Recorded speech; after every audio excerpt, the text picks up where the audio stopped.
তো সবই তো ভেঙে চুরিয়ে গেল, তাহলে আমি এখন কোথায় থাকবো, কী করবো? আমি কোথায় থাকবো? না হলে বলুন, আমার থাকার জায়গা করতাম না। যদি মা অসুস্থ, এই কিছুদিন আগে মায়ের অপারেশন করে নিয়ে এসেছি, এখন মা যদি ঘরের ভেতর থাকতো আমার মাকেই তো পেতাম না, তাহলে আমি তখন কী করতাম?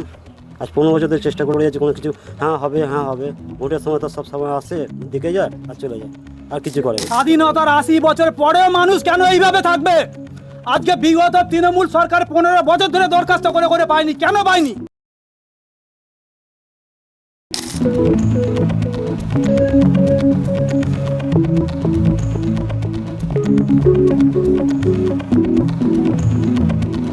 বেশ কয়েকদিন টানা বৃষ্টি। শুক্রবার সকালে চামড়াইলের খালিয়া পশ্চিম পাড়ায় ধসে পড়ে একটি টালির চালের বাড়ি। অল্পের জন্য প্রাণে বেঁচে যায় গোটা পরিবার। স্থানীয় চামড়াইল পঞ্চায়েতের পক্ষ থেকে গৃহহীন ওই পরিবারকে সাহায্যের আশ্বাস দেওয়া হয়েছে। তবুও প্রশ্ন থেকেই যায়, এই ঘটনায় দায় কার? জানা গেছে গত 15 বছর ধরে ওই জায়গায় টালির চালের বাড়ি তৈরি করে থাকছিলেন তারামণি মান্না নামে এক মহিলা। 2 ছেলে, ছেলেদের বউ এবং নাতিদের নিয়ে এই বাড়িতেই বাস করছিলেন তিনি। এদিন সকালে সবাই নিজ নিজ কাজে বেরিয়ে যাওয়ার পরেই এই দুর্ঘটনাটি ঘটে। পরিবারের অভিযোগ, তৃণমূলের পঞ্চায়েত সদস্যের গড়িমসিতে মেলেনি আবাস যোজনার ঘর। আমার আজ ঘর পড়ে গেছে, 4টে ঘর ছিল, একটা না, সব ঘরগুলো পড়ে গেছে। আজ আমরা যদি 3টে মানুষ ঘরে থাকতাম, ছেলে 2টো কাজে চলে গেছিলো, 3টে মানুষ যদি আমরা ঘরে থাকতাম, আমরা সব শেষ হয়ে যেত। নাতিরা সব কাজে গিয়েছিলো, 2টো নাতি আরও সব কাজে গিয়েছিলো সব, আরও একটা নাতি ছিল, বৌমা ছিল, আমি ছিল, 3টে মানুষ। ঘর যখন মজমজ করছে, তখনই আমি ঘর থেকে বেরিয়ে এসেছি। বেরিয়ে আসার সঙ্গে সঙ্গেই ঘরটা পড়ে গেল। ঘরগুলো বেরিয়ে আসার সঙ্গে সঙ্গে যারা আগে থেকে যারা ছিল, তাপস নস্কররা, আজ পর্যন্ত কেউ আমাদের একটা তিল জিনিস দেয়নি। এখন রাম বসেছে, রামের এ থেকে আজও পর্যন্ত আমাদের একটা কিছু দেয়নি। কত বছর ধরে আপনারা বসবাস? আমরা এখানে আছি প্রায় 15-16 বছর হয়ে গেল এখানে আছি না, আজও পর্যন্ত আমাদের কিছু দেয়নি, অথচ সব দেখে গেল। আজও পর্যন্ত আমরা কিচ্ছু পাইনি। তারা যদি তাদের খাতা খুলেও দেখে যে আমরা কিছু পেয়েছি, তাহলে জানবো যে হ্যাঁ আমাদের দিয়েছে, কিন্তু না, আজও পর্যন্ত তাদের কোনো খাতায় আমাদের নাম নেই। এখন তো সরকার পরিবর্তন হয়েছে, হ্যাঁ আপনার কাছে এসেছিল? হ্যাঁ এসেছিল, এসে আমাদেরকে একটা তিরপল দিয়ে গেল, দেখে বিজেপি থেকে তিরপল দিয়ে গেল, ছবি তুলে নিয়ে গেল। তখনও আমি অসুস্থ, এই 3 মাস আমি সেই লোকনাথ বাবার উৎসব থেকে পড়ে আছি বিছানায়, 3 মাস তখন থেকে বিছানায় পড়ে আছি। ওনারা এসে আমাকে ছবি তুলে নিয়ে গেল, নাম ফার্ম সেভ করে গেল, সব কাগজপত্রও জমা নিয়ে গেছে, সব কিছুই করে নিয়ে গেছে। খালি বললো যে হ্যাঁ আমরা আমাদের থেকে বিডিও থেকে লোক আসবে, ভেরিফাই করতে আসবে। তা এখনও পর্যন্ত বিডিও থেকে লোক ভেরিফাই করতে আসেনি। নিজেরা যারা এসেছিলো তারা সব এসে জমা নিয়ে গেছে, তারা সব এসে ছবিও তুলে গেছে, সব কিছু করে গেছে। স্থানীয় বিজেপির আপনার পাশে আছে? হ্ঁ এখন আছে। এখন যে বিজেপির আমি চাইছি আমার ঘর করে দিই, আমার যে 4টে ঘর যেরমভাবে পড়ে গেছে আমার ঘরগুলো করে দিই। আমার ছেলে পারবে না, আমার পেছনে আমার খুব পয়সা খরচা করে ফেলেছে ছেলে আমার, আমি এখন কোথায় পাবো? ছেলেরা আমার কোথায় পাবে? খেটে খায় সব, রোজ আনা রোজ খাওয়া ধরো। আমরা কোথায় থাকবো? আমার বক্তব্য এইটাই, আমরা এখন কোথায় থাকবো? আমাদের এই ঘর বাড়ি নেই। হ্যাঁ গেছিলাম, আমি বললাম যে আমাদের সবাইদের তো ঘরের ব্যবস্থা আছে, আমাদের একটা ব্যবস্থা করে দিন, ঘরের মধ্যে তো জল ফল ঢোকে, একটু ব্যবস্থা। বললো হ্যাঁ দিয়ে যাচ্ছেন, হবে সব আস্তে আস্তে। কবে জানিয়েছিলেন? অনেক ভোটের আগে। 15 বছর ধরে চেষ্টা করছি, সব কিছু জমা দিচ্ছি, কিন্তু 15 বছর বিগত ধর কিচ্ছু পাইনি আমরা। সব সেখানে জমা দিতে হচ্ছে, দিতে হচ্ছে, সব রামসা আগে দিয়েছিলাম, কিন্তু কিচ্ছু পাইনি আমরা। আজ মা অসুস্থ, এই কিছুদিন আগে মায়ের অপারেশন করে নিয়ে এসেছি, এখন মা যদি ঘরের ভেতর থাকতো আমার মাকেই তো পেতাম না, তাহলে আমি তখন কী করতাম? আজ 15 বছর ধরে চেষ্টা করে যাচ্ছি, কোনো কিছু হ্যাঁ হবে, ভোটের সময় তো সব সময় আসে, দেখে যায় আর চলে যায়, আর কিছু করে না। এতক্ষণে এই এক হাঁটু এখনো ঘরে জল আছে। এই ভাই বিজেপি। আচ্ছা, বিজেপি নেতৃত্বের অভিযোগ, তৃণমূল আমলে দুর্নীতির কারণে গরিব মানুষ ঘর পায়নি, অবিলম্বে তাদের ঘরের ব্যবস্থা করতে হবে। আমরা আজকে চামড়াইল খালিয়ার 173 নম্বর পার্টে এলাম এবং একটা দুর্ঘটনা ঘটেছে এখানে। তো সুজয় মান্না যিনি আছেন, ওনাদের বাড়ি আজকে এখানে দেখছি এসে পড়ে গেছে। তো খুব খারাপ অবস্থার মধ্য দিয়ে এরা থাকছিল। তো আমি তো ভেবে পাচ্ছি না এখনও পর্যন্ত এরা এইভাবে এই রকম বাড়িতে বসবাস করে। তৃণমূলের 15 বছর মানে পঞ্চায়েত চালাচ্ছে এরা। আমি জানতে চাই, আমি প্রধানের কাছে এর প্রশ্ন রাখতে চাই যে আপনাদের পার্টে এখানে রামসা আছে, তা এই রামসাহা সদস্য আজকে এত বছর ধরে পঞ্চায়েত সদস্য হয়ে আছে, এনারা বারবার ঘর লিখিয়েছে, তারপরেও এনাদের কেন ঘর দেওয়া হয়নি? এখনও পর্যন্ত এরকম দরমার বাড়ি করে এইভাবে মানে হেলে গেছে বাড়ি, সেই বাড়িতে থাকছিল, আর আজকে এই বাড়িটা পড়ে গেছে। এই যে দুর্ঘটনা ঘটেছে, ওনার মা অসুস্থ, ওনার মা যদি আজকে ঘরের ভেতরে থাকতো উনি মারা যেতে পারতেন। এর দায় কে নেবে?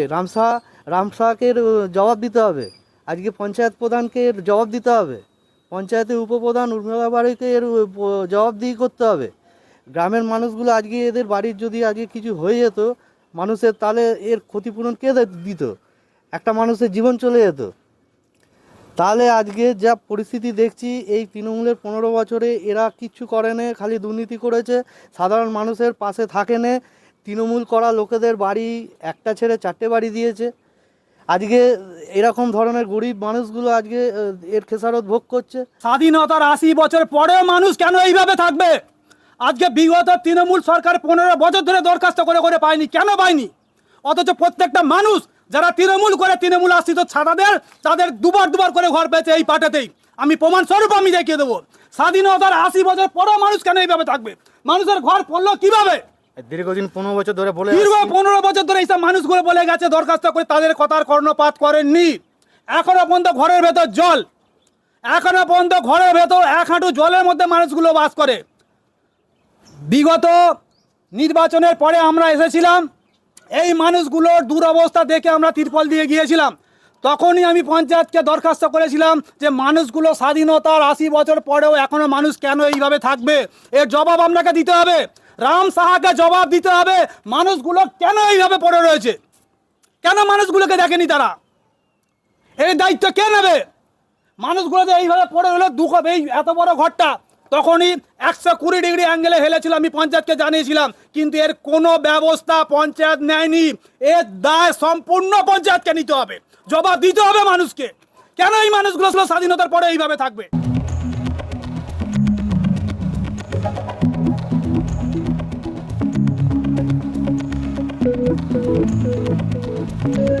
স্থানীয় তৃণমূল পরিচালিত চামরাইল গ্রাম পঞ্চায়েতের উপপ্রধান উর্মিলা বাড়ুই বলেন, ওই পরিবার আবাস যোজনার আগে অনলাইনের মাধ্যমে আবেদন করেনি, ফলে ঘর পায়নি। এবার যাতে তারা ঘর পান তার ব্যবস্থা করা হবে। তবে আপাতত পঞ্চায়েত থেকে ওই পরিবারে থাকা ও খাওয়া দাওয়ার ব্যবস্থা করা হবে। ব্যাপার হচ্ছে, বিগত দিনে আমাদের তো 11 সালে যে সার্ভে হয়েছিল, সেই সার্ভে অনুযায়ী প্রত্যেকের যতজনের নাম ছিল আমরা তাদেরকে ঘর দেওয়ার চেষ্টা করেছি এবং 100% দিতে পেরেছি। এবার তখন যাদের নাম ছিল না, তখন সিএমআরও কমপ্লেন করে বহু মানুষ ঘর পেয়েছেন। ওনাদের 173 পার্টেও যাদের মোবাইল ফোনের মাধ্যমে সিএমআরও কমপ্লেন করেছেন এবং তাদের রিপোর্ট আমাদের কাছে এসেছে, আমরা তার নথি সাবমিট করে তাদেরকে ঘর দেওয়ার ব্যবস্থা করা হয়েছে। এবার ওনারা হয়তো সিএমআরওতে কমপ্লেন করেননি, তাই ওনাদের নামটা হয়তো আসেনি, কিন্তু বর্তমানে ওনাদের নাম বাড়িতে ভেরিফিকেশনও করে আসা হয়েছে, নামটা নথিভুক্ত করা হয়েছে। বলেছি বিগত দিনের আপনার যে পার্টির সদস্য ছিল ওনাকেও মানে আবাস যোজনার জন্য জানিয়েছিলেন, তারপরেও কোনো মানে সুরা হয়নি। হ্যাঁ, ব্যাপার হচ্ছে আবাস যোজনার জন্য কেউ জানাতে পারে, কোনো মেম্বারকে, প্রধানকে, উপপ্রধানকে, কিন্তু সিএমআরও কমপ্লেন কিন্তু মোবাইলের মাধ্যমেই হবে, তার নিজস্ব মোবাইলের মাধ্যমে হবে। তাতে ওটিপি আসবে, তারা শেয়ার করবেন, তারা নাম নথিভুক্ত করবে, সিএমআরও থেকে কমপ্লেন হয়ে পঞ্চায়েত ব্লক থেকে পঞ্চায়েত, তারপর সেটা সাবমিট করে দেবে। কিন্তু ওনাদের সিএমআরও কোনো কমপ্লেন ছিল না, ঘরের জন্য কোনো আবেদন ছিল না সিএমআরও। না, ওটা মেম্বারদের বলেছেন, ঠিক করেছেন, কিন্তু ব্যাপার হচ্ছে আপনার ফোন থেকে আপনাকে সিএমআরও কমপ্লেন করতে হবে। ওটা নিজস্ব, মানে ওটা আপনার কমপ্লেন আপনাকে করতে হবে ডাইরেক্ট আপনার ফোনের মাধ্যমে। হ্যাঁ, বিগত প্রায় বছর দেড়েক থেকে চালু হয়েছে। আজকে 15 বছরের শাসনকালে একটা মানুষগুলো মানে গৃহহীন মানুষগুলো ঘর পেল না? না, গৃহহীন মানুষ নয়, প্রত্যেকে যার ধরুন খারাপ অবস্থা বাড়ির ছিল, এবার নাম নথিভুক্ত ছিল না তখন এই সময়, তার জন্য তো সিএমআরও কমপ্লেনের ব্যবস্থা করা হয়েছিল। সিএমআর তো 1.5 বছর হয়েছে, আজকে 10 বছর ধরে আপনাদের বিগত তাপস নস্কর যখন যুগ্নি ছিলেন তার কাছেও তো দরখাস্ত করেছে, এবং রামসাহা যখন ক্ষমতা ছিল তখনও তাকে দরখাস্ত করেছে। না, বিষয় হচ্ছে তখন তো নতুন করে নাম নথিভুক্ত হয়নি। এই যে এখন যেমন এবছর হচ্ছে 2026 সালে, এই যে 26 সালে যে নোট করা হচ্ছে, যত মানুষের নাম নথিভুক্ত হচ্ছে, যারা এখন নথিভুক্ত করবে না তারা তো আগামী 5 বছর ধরে আর ঘর পাবে না। এখন সেগুলো সিলেক্টেড হয়ে আছে, ওই জন্য তো বর্তমান সরকার আরও দিন বাড়াচ্ছে, মানুষকে অ্যালার্ট করছে যাতে নামগুলো নথিভুক্ত করে। এখন এই মানুষগুলো কি করবে সেটা আপনি বলবেন। দেখুন এই মুহূর্তে ওনাদের যা কন্ডিশন আছে, ওনারা আমাকে ফোন করেছিলেন, আমরা তার ছবি রেখেছি। আমি ওই জন্য আরও পঞ্চায়েতে একটু তাড়াতাড়ি চলে এলাম। আমরা প্রধান আসুক, আমরা কথা বলবো ওনাদের যাতে পুনরায় বর্তমানে যতদিন না ঘর আসছে ওনাদের ব্যবস্থা করা যায়, আমরা চেষ্টা করবো পঞ্চায়েতের পক্ষ থেকে। কি মনে করছেন সদস্যের গাফিলতিতেই আজকে এই পরিণতি? দেখুন এখন এই মুহূর্তে তো আমি এইভাবে কিছু বলতে পারবো না, তবে ওনাদের বাড়ি থেকে ব্লক অফিসটা খুব বেশি দূরে না, ওনারাও যোগাযোগ করতে পারতেন। এটা অবশ্যই কোনো তো একটা সমস্যা হয়েছে, মিসগ্যাপিং হয়েছে নিশ্চয়ই, দায়ভার তো স্বীকার করতে হবে। এই পরিবারের মানুষজনগুলো কোথায় যাবে এখন এই মুহূর্তে? ছোট বাচ্চাও আছে আমি শুনলাম।